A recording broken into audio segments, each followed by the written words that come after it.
The night was electric, filled with the flashing lights of cameras and the excitement of fashion enthusiasts as they crowded into the sleek, extravagant venue for the high-profile fashion show.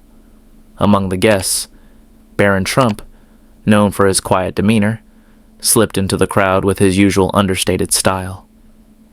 He had been invited as a guest, not for his name, but for his quiet connection to the fashion world, a world he had always been interested in, though not in the public eye. However, as Barron walked in, his presence was immediately noticed.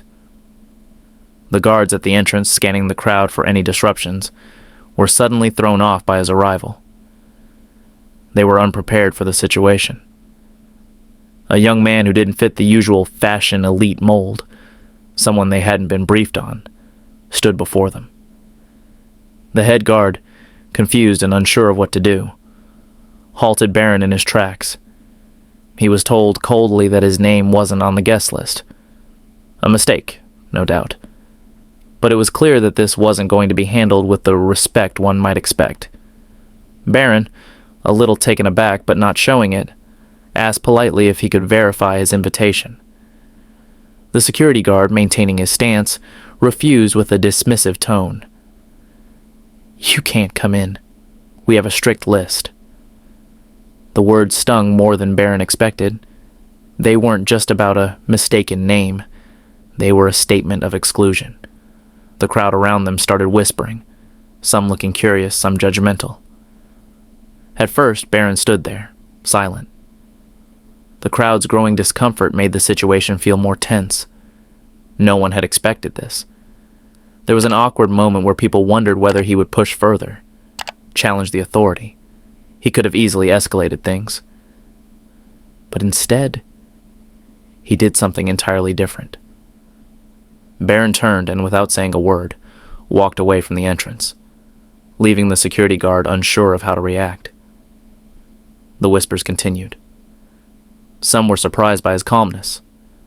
Others thought he had been humiliated. But Barron's decision to simply walk away made a statement in itself. It wasn't about being thrown out. It was about choosing to keep his dignity intact, despite the rejection.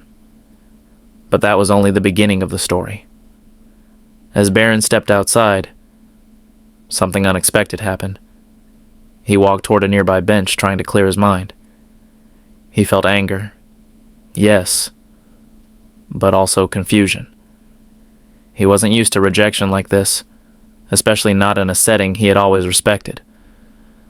A young woman, who had witnessed the entire situation, walked up to him. She was clearly nervous, but mustered the courage to speak up. "I saw what happened," she said quietly. "I think that was wrong.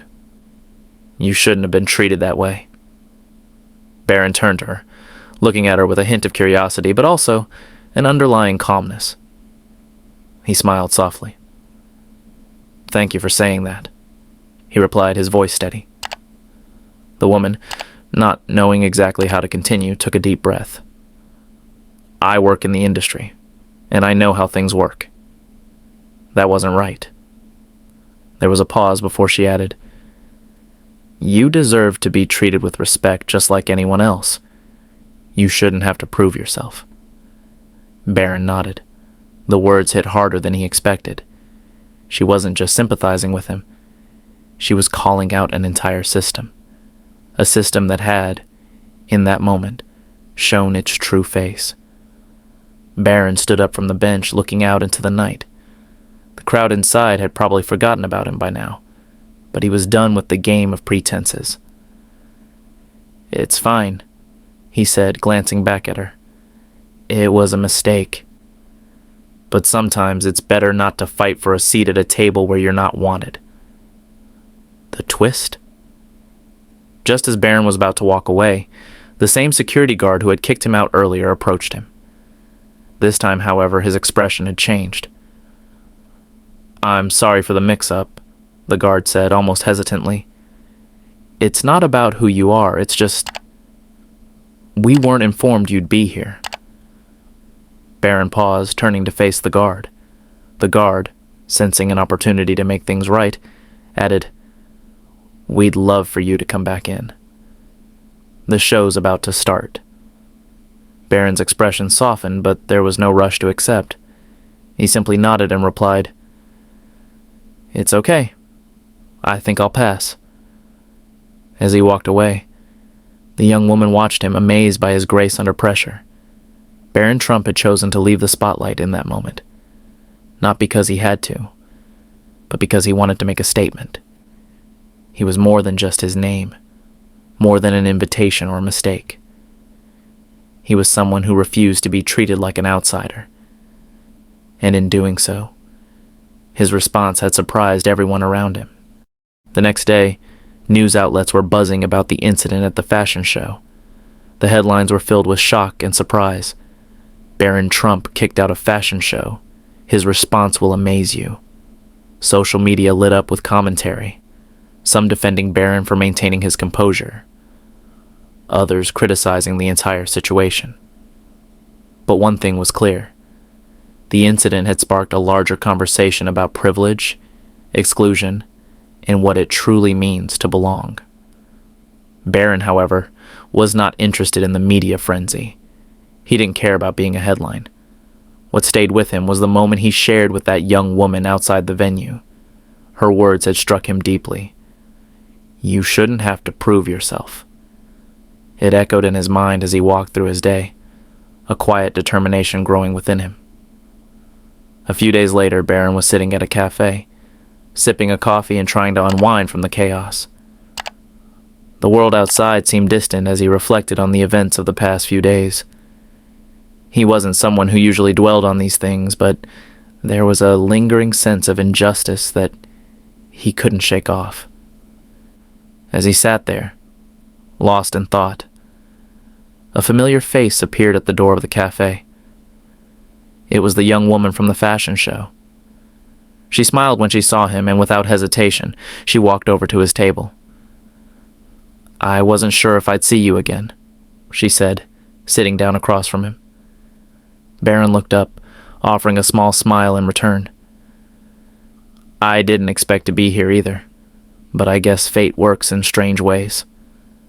They laughed softly, the tension from the previous days melting away. But then, the conversation shifted. "I've been thinking about what happened," the woman said, her tone more serious now, "about how people treat others based on who they are or what they have. It's a pattern that's so ingrained, people don't even notice it anymore. You were treated like an outsider, not because of who you are as a person, but because of who people think you are." Barron nodded slowly. She was right, but he had never quite seen it in such stark terms. "I guess it's easy for people to forget that everyone has a story," he replied quietly. "They only see what they want to see. The name, the wealth, the power, but they don't see the human being behind it." Their conversation continued, each word cutting deeper into the layers of a world built on appearances and assumptions. They talked about their own experiences with judgment and exclusion, about the way society often elevates some while pushing others down. There was a sense of mutual understanding between them. Both of them had faced their own struggles, but they had always tried to remain true to who they were. As they spoke, Barron realized something important. The encounter at the fashion show wasn't just a fluke. It was a reminder of the kind of world he wanted to help build. A world where people were not defined by their last name or their bank balance, but by their actions, their integrity, and their compassion. The twist? Just as Barron was about to express this realization, his phone buzzed. It was a message from a number he didn't recognize. He opened it and read the text. "We need to talk. Urgent." The message came from an unknown source, but something about it felt serious, almost ominous. The young woman noticed Barron's change in demeanor, her brow furrowing with concern. "Is everything okay?" she asked. Barron hesitated for a moment before nodding. "I'm not sure yet," he replied, his mind racing. "But I think something big is about to happen." The tension between them grew as Barron stood up, excusing himself. "I need to take this. I'll be back soon." As he walked out of the cafe, the weight of the message hung heavily on him. Who could it be from? And what did they want? As the door closed behind him, the young woman remained at the table, watching him with a mixture of curiosity and concern. What Barron didn't know was that this message was only the beginning of a much larger story. A story that would force him to confront not just the world's perceptions of him, but his own sense of responsibility in a world that often seemed unfair.